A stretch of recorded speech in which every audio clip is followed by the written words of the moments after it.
Muito bom dia, fiel, e hoje tem Timão na Arena Corinthians. Corinthians enfrenta aí a Universidade Central da Venezuela pela fase de grupos da Copa Libertadores, aonde é o jogo decisivo aí. Coringão empatou o primeiro jogo lá na Venezuela em 1-1 e hoje decide em casa diante da nossa fiel torcida. Acompanhem comigo aqui os comentaristas falando de uma possível escalação aí do Corinthians hoje para essa decisão e também aí uma matéria exclusiva com o Mateuzinho, que se declarou corintiano desde criança, uma matéria muito bacana que a ESPN fez aí com o Mateuzinho, também é uma matéria dentro da quadra dos Gaviões da Fiel. Fica comigo até o final desse vídeo para você ficar por dentro de tudo que está acontecendo nos bastidores antes de acontecer aí a decisão do Corinthians na Neoquímica Arena. Mas antes, já chega aí deixando o seu like no vídeo para dar aquela fortalecida, se inscreve no canal se você não é inscrito, ativa o sino, porque todos os dias tem notícias do Corinthians aqui no nosso canal. Vamos lá para o vídeo. Vez na zona leste de São Paulo, na Neoquímica Arena. O repórter Vladimir Bianchini bateu um papo exclusivo com o Mateuzinho. O lateral fala sobre esse jogo e outros assuntos do Corinthians. Confira aí. A Fiel pode se sentir representada dentro de campo por um jogador. Mateuzinho é torcedor declarado do Corinthians desde a infância.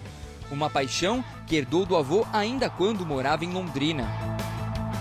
É legal, até porque, como eu falei, eu acho que eles meio que me vê como um deles lá dentro de campo. Então isso é muito maneiro. Mas é claro, né, que o carinho vem a partir do momento que você se entrega para o clube, que você está ali, está rendendo. Uma das primeiras lembranças de Mateuzinho nos tempos de torcedor é justamente do título da Libertadores de 2012, contra o Boca Juniors. Foi um dia muito emocionante. Que dia, hein, fiel? Quando algum time é campeão, todo mundo se reúne numa avenida lá, na Higienópolis. Então, depois que o Corinthians foi campeão, todo mundo foi para lá. Foi uma memória muito boa e inesquecível. No ano passado, após uma novela com idas e vindas, Mateuzinho finalmente realizou o sonho da família, ao trocar o Flamengo pelo Corinthians. Quando chegou a proposta do Corinthians, eu sabia que não era por acaso, senti que era onde que eu teria que estar e também sabia que o meu ciclo no Flamengo estava se encerrando. Então vim com corpo e alma para cá para que eu pudesse fazer história aqui também. No Parque São Jorge viveu altos e baixos, mas na reta final da temporada ganhou a concorrência com Fagner, um ídolo histórico do Timão. Foi um aprendizado gigantesco para mim, porque ele é um cara que dispensa palavras. Todo mundo viu o que ele fez nesse clube, deixou seu nome na história, é um dos maiores ídolos. É um cara que jogador de Copa do Mundo, então assim, é uma referência, com certeza. Aprendi muito com ele no ano passado. Agora ele tem a chance de disputar o maior torneio de clubes da América do Sul. O primeiro passo é eliminar a Universidade Central da Venezuela. Após um empate decepcionante fora de casa, ele sabe a responsabilidade que o Corinthians tem jogando na Neoquímica Arena. Foi uma daquelas partidas que nenhum elenco, nenhum time quer ter, mas fica de aprendizado para que não se repita. Então temos certeza que a gente pode reverter 100% a nossa postura, porque assim, o futebol, ainda mais na Libertadores, que é um campeonato que exige muita concentração, o alto nível do futebol, e não foi o que a gente apresentou lá. Só que eu tenho 100% de certeza que aqui vai ser diferente. Tem que ser, né, fiel? Mateuzinho aproveita cada momento com a camisa do time do coração e espera repetir o feito dos heróis que viu pela TV. Hoje, do outro lado, né, sendo jogador e ter essa oportunidade de jogar essa competição que é maravilhosa. É uma oportunidade que eu tenho de, se Deus quiser, no final do ano a gente vai estar com o nome escrito na história do clube. Amém. Tá aí, Rafa. Memphis Depay, grande esperança de sucesso nessa Conmebol Libertadores para o torcedor corintiano. Até Ronald Koeman, o técnico da seleção holandesa, está em São Paulo para ver o jogador de perto. Deve ser convocado muito em breve novamente, né? Ô, Rafa, o fato é que o Corinthians jogou mal no primeiro jogo contra a Universidade Central, talvez por achar que a qualquer momento pudesse resolver, né? Tá na hora de embalar, porque agora é classificação, talvez pegue o Barcelona de Guayaquil na próxima fase, que é uma parada mais difícil, e vem aí o mata-mata do Paulista. Agora é hora de mandar ver, né? Precisa transformar a teoria em prática, né, Edu? Porque muita gente reconsidera. Eu acho que essa narrativa lá é interessante, ela cabe uma boa análise, uma análise até mais para ir ao encontro do que muita gente diz sobre o potencial do time do Corinthians. Tem muita qualidade, jogadores de bom nível, nomes capazes de resolverem jogos, e isso precisa ser posto à prova exatamente no momento de maior exigência. Estou com você, o jogo de ida foi ruim, o Corinthians não fez um bom jogo, agora conseguiu voltar com um bom resultado. E aí existem sempre aquelas teses que falam sobre o que é mais importante, né, numa fase de pré-Libertadores, uma fase de classificatória para a etapa de grupos, né? Jogar bem ou conseguir resultados. E aí, claro que os que defendem a teoria de que o resultado é soberano e precisa prevalecer, acabam encontrando argumento para justificar a má atuação do Corinthians no jogo de ida. Eu não consigo imaginar que o cenário lá se repita amanhã na Neoquímica Arena. Acho que o Corinthians consegue até a classificação com uma certa tranquilidade. Eu estou um pouco curioso para saber qual vai ser a decisão que o Ramon Dias vai tomar para a composição do meio-campo.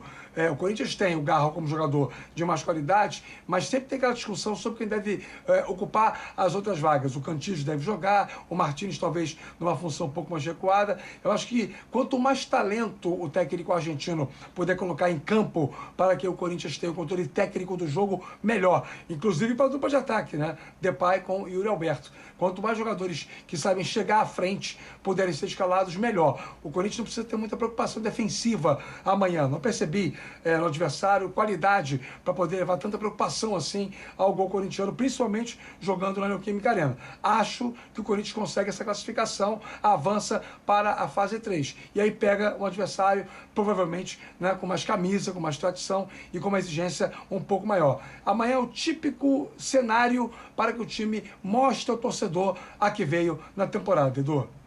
E aí volta a jogar em Itaquera, né, no domingo, Corinthians e Mirassol, quartas de final, jogo único do Campeonato Paulista. Bom, e o torcedor corintiano? Qual é a perspectiva da Fiel? Vamos lá, Mendel Vidlovski. Nesta quarta-feira, o Corinthians enfrenta a Universidade Central da Venezuela, ainda em busca de uma vaga na fase de grupos da Conmebol Libertadores. Nós viemos aqui à quadra da Gaviões da Fiel, da torcida do Corinthians, para saber a expectativa do torcedor para esse jogo. E para eles, quem pode decidir a partida? Quem que é o cara desse time do Corinthians? Para mim é o Garro. Ele é o diferencial do time. Sim, é um dos melhores do time, né? Carregando nas costas. Aí o time deu uma qualificada e facilitou para ele, né? Eu gosto muito do Carrilho, acho que Carrilho no meio de campo. O Yuri Alberto agora, apesar desses dois últimos jogos aí, não é, mas ainda acho que ele desequilibra. O Memphis também. Então assim, acho que esses três jogadores aí, e o Garro, não pode esquecer do Garro, né?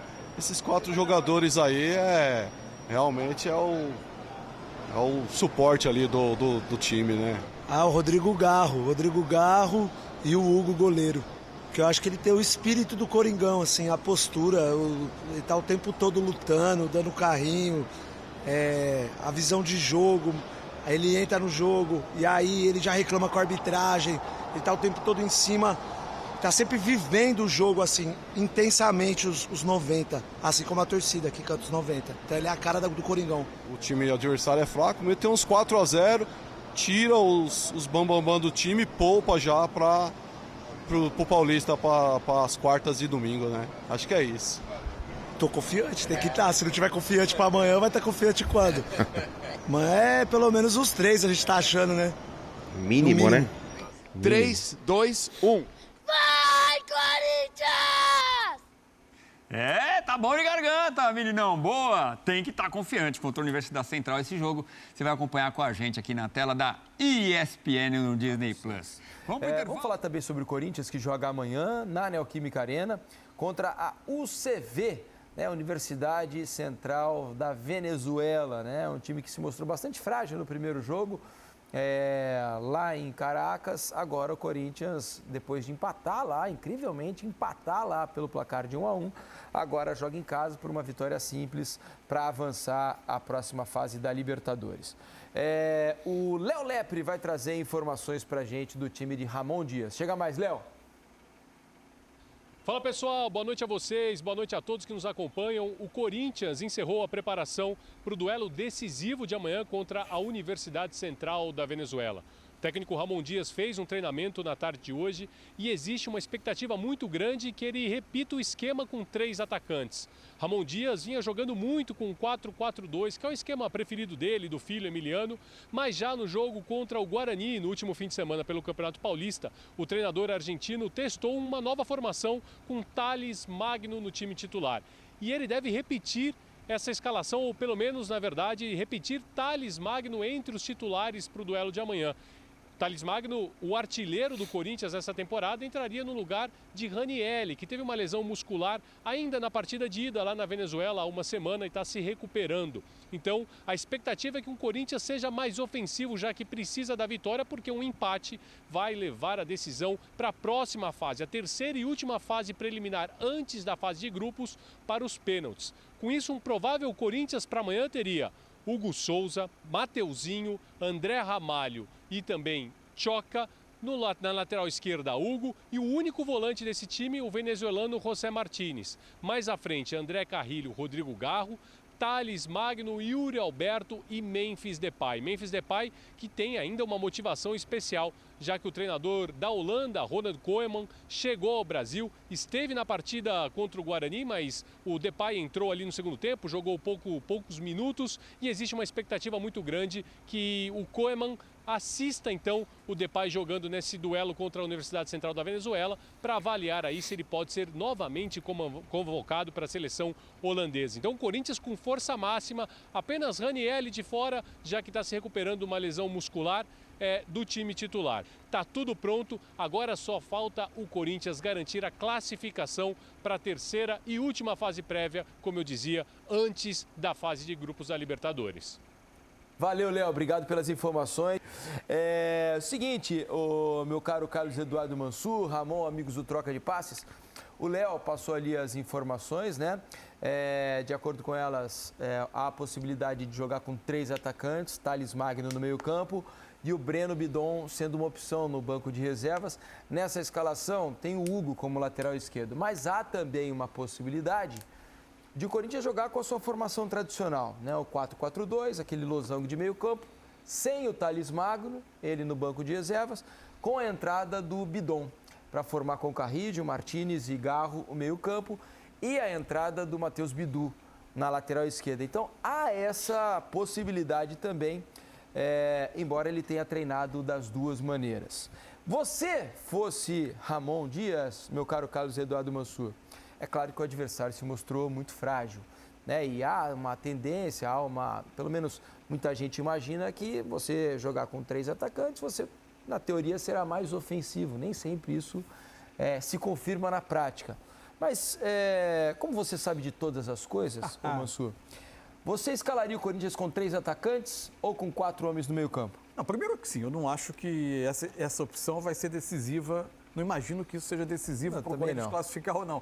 Acho que a diferença técnica é tão grande. Das formações, o Corinthians tende a sobrar. É isso. O que eu imaginaria é ele tentando manter o desenho habitual de time, que é você exercita uma forma de jogar, que é que ele vai usar aparentemente é que ele vai usar com mais frequência ao longo da temporada, e além disso ele fica com uma cartada importante para uma mudança de forma de jogar, de tornar o time mais ofensivo, caso uma inesperada necessidade apareça ao longo do jogo. Então, eu imaginaria o Corinthians começando com a formação habitual. Agora, pode dizer que não faz sentido ele lançar 3 atacantes, um meio-campo menos povoado, mais leve, que num outro tipo de jogo talvez pudesse apresentar algum risco de ficar um pouco mais exposto. É lógico que tem um sentido nisso diante da fragilidade do adversário, de um jogo em casa e que você vai entrar para fazer o resultado. Mas eu imaginaria ele iniciando com o losango no meio, 2 atacantes, e tendo cartadas no banco para mudar a forma de jogar e tornar o time mais ofensivo. Senão, dessa forma, ele eventualmente já entra colocando quase todo o poderio ofensivo, pelo menos em termos de desenho tático, de desenho de time, E aí você, no máximo, ao longo do jogo, o que você faz é mudar... Colocar Romero. Mudar peças, ou então botar um centroavante de mais estatura como o Hector. Aí ficam sendo as únicas alternativas de meio de jogo. Eu fiquei pensando no porquê, às vezes, de colocar 3 atacantes num time que tem funcionado bem, né? Quase sempre num 4-4-2. E aí cheguei à seguinte conclusão, talvez ele possa ter pensado em algo assim, de pressionar muito o adversário na saída de bola, você usar os 3 atacantes para tentar, quando a UCV tiver a bola lá... Sim, mas tem o Bidon, ele pode fazer isso com o Bidon pelo lado esquerdo, não precisa... Bom, primeiro, vamos começar pelo início. Eu acho que essa questão dele testar 3 atacantes faz parte de toda a preparação de uma equipe que vai jogar um jogo eliminatório. Ele tem que ter essa carta na manga, assim. Eu acho difícil não dar certo essa maneira de jogar do Corinthians amanhã em casa contra uma equipe muito fraca. Claro. Mas caso não aconteça, não esteja num dia bom, o time do Corinthians, nada esteja dando certo, é uma opção ele ter o Thales ali, que é um jogador do 1 para 1, um jogador que está pisando muito na área, que está finalizando e está fazendo gols. É importante, né? Bom momento, bom momento, é um teste caso não funcione. E eu também estou com o Mansur. Eu entraria com da forma que ele vem jogando desde o ano passado, que ele encaixou, e que os jogadores se sentem mais confortáveis e fazem os movimentos mais automáticos, né? Então, acho que ele deva começar com Bidon, Martínez e Carrijo. E para pressionar lá em cima, ele tem o Bidon. O Bidon é um jogador muito leve, muito versátil. Ele consegue pressionar lá quando o Corinthians estiver sem a bola e consegue fazer essa recomposição aqui. A UCV não vai fazer um balanço, um giro muito rápido, que vai conseguir achar esse espaço entre esses 3 volantes e penetrar na área do Corinthians. Dificilmente isso vai acontecer. Longa, né, Ramon? Na inversão, mesmo se for longa, do lado direito para o lado esquerdo, o Corinthians consegue balançar, está muito bem treinado. É mais uma opção mesmo dele conseguir ter um leque de variação ali a depender de como o jogo andar. Muito bem, Fiel. Esses aí são os comentaristas falando sobre a possível escalação do Corinthians. Qual a sua opinião? Eu acho que, independente da formação que o Ramon entrar amanhã, seja no 4-4-2, seja no 4-3-3, ou até uma outra formação que obviamente não vai acontecer, ele treinou somente essas duas, mas a formação que entrar amanhã, meus amigos, o Corinthians vai passar o trator em cima desse time que mostrou ser muito aí abaixo da média. Eu acredito que o Corinthians, sim, lá na Venezuela, tirou o pé, viu que era um time muito abaixo, taticamente falando, e tirou o pé e simplesmente subestimou o time e sofreu um empate ali no segundo tempo. Mas acredito que amanhã a postura do Corinthians vai ser outra, deve ser outra. Os Gaviões cobraram os jogadores na volta, no mesmo dia lá na volta para o Brasil, e eu acredito que sim, o Corinthians amanhã vai entrar com força máxima, vai para cima e vai golear esse time aí e passar para a próxima fase. Qual a sua opinião? Deixa nos comentários aí. Amanhã não, amanhã é hoje, né? Tô falando aqui como se fosse amanhã. Eu tô gravando esse vídeo aqui na madrugada. Na madrugada não, são 6h30 da manhã. Mas enfim, o jogo é hoje, daqui a pouco, logo à noite, 9h30 da noite, eu vou estar lá na Neoquímica Arena, como sempre, apoiando, empurrando, incentivando o nosso querido e amado Esporte Clube Corinthians Paulista. Se você vai estar lá também, escreve aí nos comentários, a gente se tromba lá para incentivar o nosso Coringão. Eu fico por aqui, qualquer novidade durante o dia eu trago para vocês aqui no canal, e no final do jogo tem um pós-jogo direto da Arena Corinthians, beleza? Tamo junto, vamos para cima e vai Corinthians!